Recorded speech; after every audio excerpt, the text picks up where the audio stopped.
Coucou à tous, je suis ravie de vous retrouver pour nos énergies de la semaine, donc du lundi 9 au dimanche 15 octobre prochain.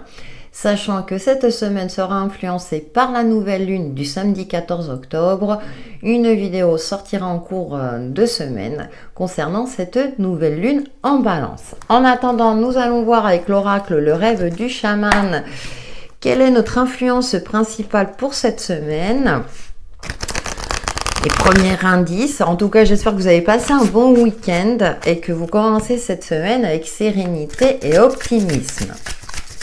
Bon, je rappelle que ça reste une guidance générale, donc prenez en fonction de votre situation propre et relativisez également et gardez à l'esprit que vous avez toujours le libre arbitre. Nous avons le cavalier, bonne nouvelle. Bon, écoutez, c'est une bonne semaine qui s'annonce. Les bonnes nouvelles sont de mise. Avec le cavalier, j'ai cette notion de mouvement. Vous allez pouvoir enfin vous mettre en mouvement. Peut-être le déblocage d'une situation, une réponse favorable par rapport à une attente que vous aviez. En tout cas, ouais, super. On a les yeux de l'aigle, protection, et en plus, on est protégé dans ce que l'on va entreprendre durant cette semaine. On nous invite aussi à prendre de la hauteur, mais je ressens une certaine forme d'élévation durant cette semaine où enfin on peut reprendre les rênes de notre vie en main par rapport à notre quotidien ou à une situation plus importante qui nous tient à cœur. Nous poursuivons avec le tarot, donc des énergies d'optimisme, d'espoir retrouvé, fin de la galère pour certains peut-être aussi.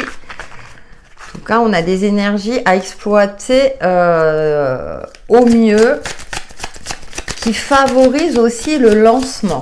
C'est intéressant parce qu'on a quand même la nouvelle lune, donc c'est bon. Bref, on a le roi de Pentacle, donc qui nous parle aussi de maturité, de sérénité retrouvée. Peut-être aussi pour certains d'entre vous l'aboutissement d'un bon investissement. Donc là, vous avez le retour cette semaine. En tout cas, je vous le souhaite. Nous avons la reine d'Atamé qui nous invite quand même à garder la tête sur les épaules aussi, d'être concentré, d'être clairvoyant, d'être vigilant, d'être concentré sur ses objectifs. De poursuivre son chemin, c'est ce que je ressens. Et puis nous avons la page de calice. Bon, écoutez, on a de nouvelles ambitions, il y a les prémices d'une nouveauté qui nous tient à cœur, tout en prenant en compte notre expérience de vie. C'est-à-dire que peut-être que pour certains dans la matière, vous êtes un aboutissement, vous avez réussi à économiser suffisamment pour pouvoir investir dans un projet de cœur ou vous investir personnellement dans quelque chose. Avec cette reine d'Atamé au centre, j'ai cette sensation-là aussi qu'il y a une certaine forme de vigilance, avoir le sens de l'observation et faire preuve de stratégie également, de ne pas se laisser envahir effectivement peut-être par une nouvelle passion, de garder une certaine mesure. Voilà, il y a les prémices effectivement avec la bonne nouvelle, forcément, on est engagé, les yeux de l'aigle, mais on voit ce regard aiguisé, tiens, le chat de l'aiguille, ouais. Vous voyez, avoir le sens de l'observation pour ne plus se laisser, entre guillemets, avoir par rapport à une situation, une relation, voilà. Et on a l'as de Pentacle. Ce qui est intéressant, c'est qu'on est encore dans la nouveauté. Donc, c'est le moment d'investir ou de réinvestir, de faire fructifier son argent si ça vous parle dans ce sens-là. Mais aussi d'investir, de s'investir dans un projet qui nous ressemble plus ou qui vous ressemble plus, tout en gardant ce côté d'analyse, vous voyez, on analyse, on est parfaitement lucide dans ce que l'on entreprend, mais on a des énergies, voilà, qui nous invitent c'est le moment pour investir ou pour s'investir, tout en prenant en compte tout ce que vous avez vécu et vous avez, comme si vous aviez capitaliser une certaine expérience, de certaines compétences, vous voyez, c'est le moment de les mettre à profit, voilà, avec cette notion-là en ayant le sens de l'observation. Pardon, j'en perds mes mots. Nous poursuivons avec l'oracle l'intuitif. Je Je vous rappelle que si vous souhaitez une guidance personnalisée, vous pouvez me contacter via mon adresse mail indiquée dans le descriptif de la vidéo. Alors, là, j'en ai beaucoup trop qui ont sauté. Alors, ça, là, elle est restée debout. On a le retour. Ouais, ça me parle de retour sur investissement. Hein. On va voir la suite, mais je ressens plus en côté un retour positif.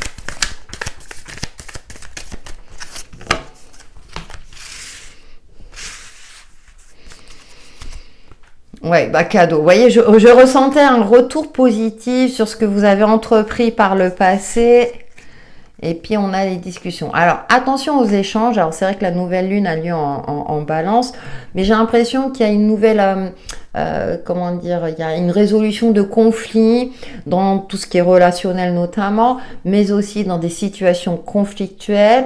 Donc, il y a un retour positif, ça va s'assainir, s'apaiser, même s'il y a une phase d'incompréhension ou, oui, d'incompréhension où c'était pas clair non plus. Là, avec le cadeau, la bonne nouvelle, bon, je pense que cette semaine, le temps, ouais, oui, votre patience sera récompensée. Vous avez pris le temps d'analyser, de faire preuve de lucidité, de prendre en compte votre expérience de vie, mais aussi d'apprécier chaque aspect positif de votre vie. Et là, vous êtes prêt à peut-être faire des compromis sans être dans une forme de contrainte. Vous êtes prêt aussi à vous lancer dans de nouveaux projets, dans de nouvelles réalisations avec plus de maturité et de confiance, tout en étant passionné. Donc il y a cette notion-là d'une sérénité et d'un apaisement retrouvé durant cette semaine, et c'est ce que je souhaite au plus grand nombre. Nous poursuivons avec le petit oracle Easy Love, même si j'ai abordé l'aspect relationnel. Nous allons voir si cet oracle a d'autres messages à nous délivrer. Ouais, vous voyez, il y a une mise en lumière, d'accord. Bah écoutez, on a le trèfle, hein, donc on a la chance. Bah écoutez, c'est une semaine favorable. On a la fleur de lotus, hein, donc qui nous parle de pureté, de soin. Mais moi, la lotus, elle s'ouvre à la lumière. Hein, après, et ses racines, comment dire, sont... Oh, je perds décidément, mais je ne vais pas recommencer la vidéo, ça sert à rien. Ses racines sont dans la vase et la fleur s'ouvre à la lumière. Donc après une période compliquée, enfin l'aboutissement, un aboutissement positif, hein, parce qu'on a la souris qui nous parle de discrétion, de rapidité, mais également de fécondité. Il y a peut-être eu certains tracas pour certains d'entre vous, ça a peut-être été compliqué, mais maintenant, là, ça y est, vous êtes prêts à aller de l'avant, mais avec une certaine forme peut-être de discrétion, c'est-à-dire que vous n'allez plus répéter certaines erreurs du passé. Hein, charité bien ordonnée commence par soi-même, ou pour vivre heureux, vivons cachés. Il y a quelque chose de cet ordre-là. Donc vous êtes, voilà, il y a une certaine forme de clairvoyance, de nouvelles compréhensions de vous-même, de la vie ou d'une situation. En tout cas, vous vous sentez, je dirais, béni des dieux quelque part, hein, de belles synchronicités durant cette semaine qui vous permettent de retrouver confiance en vous et foi dans la réalisation de ce que vous souhaitez. Et on a la femme seule avec enfant. Bon, pour moi, pour beaucoup d'entre vous, il y a une forme de fin de solitude, vous savez, cette sensation-là de ne pas être soutenu, de tout faire tout seul ou toute seule. Hein. Et là, cette semaine, c'est bon, on se sent épaulé, appuyé, que ce soit au niveau du divin ou sur un aspect concret ou concrètement dans votre vie par rapport à votre entourage, hein, parce que moi j'ai l'impression que voilà, il y a un apaisement de conflit et que tout rentre dans l'ordre. Et en plus, on a le coup de pouce du destin qui est là, donc ça fait du bien. Profitons de ces belles énergies. Voilà ce que je peux en dire pour la tendance générale et nous passons maintenant au message perso des signes astro.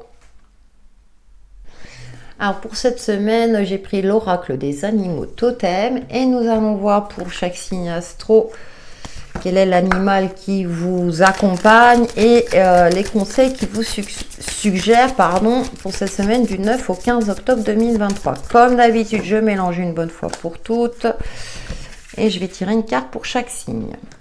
Pour les béliers, nous avons la biche. Oh, c'est mignon. Douceur, enfant intérieur.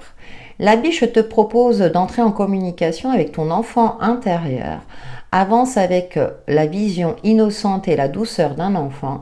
Si ce chemin ne te correspond pas ou plus, la biche te permettra de prendre rapidement une nouvelle direction et t'aidera à surmonter les obstacles en douceur. C'est joli, ça me fait penser aux pages de Calice.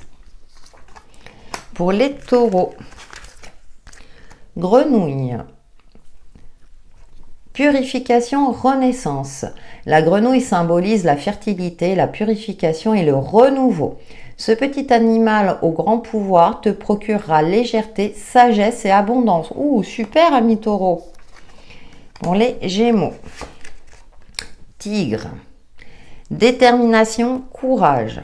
N'essaie pas d'ignorer le côté sombre de ton âme. L'acceptation de soi, c'est accueillir toutes les facettes de sa personnalité, qu'elles soient obscures ou lumineuses. Aimez-vous tel que vous êtes, amis Gémeaux, hein, c'est ce qui me vient à l'esprit. Cancer. Oh, licorne. Magie, lumière.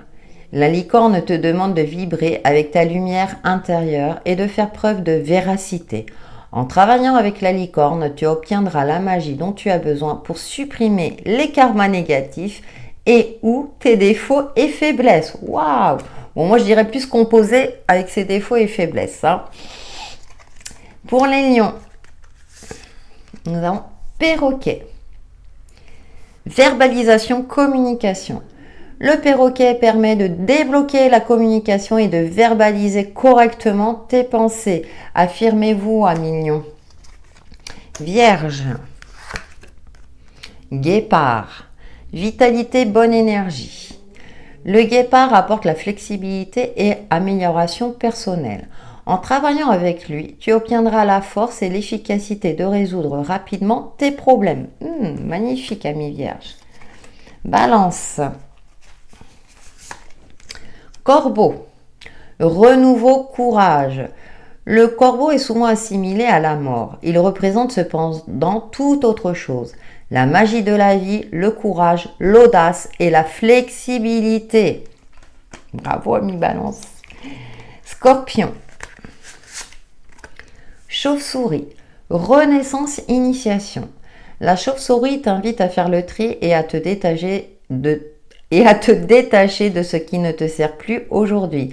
En travaillant avec elle, tu pourras changer tes mauvaises habitudes et lâcher prise dans les situations qui te bloquent. On lâche prise, ami Scorpion. Sagittaire. Hérisson, confiance, foi. Le hérisson est un animal qui n'utilise ses piquants que pour se défendre lorsqu'il se sent attaqué. Il est le symbole de la fertilité et de la terre, Gaïa. En travaillant avec lui, tu aideras ton âme à se connecter aux énergies de la terre afin de te recentrer sur ce qui est important. On se recentre, ami Sagittaire. Capricorne. Castor, bâtisseur. Le castor est un animal bâtisseur qui t'apportera le courage nécessaire pour construire tes idées ou projets. Il représente aussi la fidélité et la stabilité. Ouh, ça vous correspond bien, mes Capricornes. Verseau. Mouche. Lâcher prise, réorientation. La mouche te demande de ne pas t'épuiser en t'acharnant inutilement sur une situation qui n'évolue pas. En travaillant avec elle, tu pourras te recentrer davantage sur tes besoins et moins sur tes envies. Elle t'apportera protection en ce sens. On ressent tes énergies, ami Verseau. Et Poisson. Mouton, innocence. Le mouton représente l'innocence. Si tu te sens vulnérable, le mouton t'apportera de la douceur et te permettra d'entrer en contact avec ton enfant intérieur. Douceur, ami Poisson. Voilà pour nos énergies donc de cette semaine. N'hésitez pas à liker, à commenter, à partager aussi. En tout cas, passez une excellente semaine. À bientôt.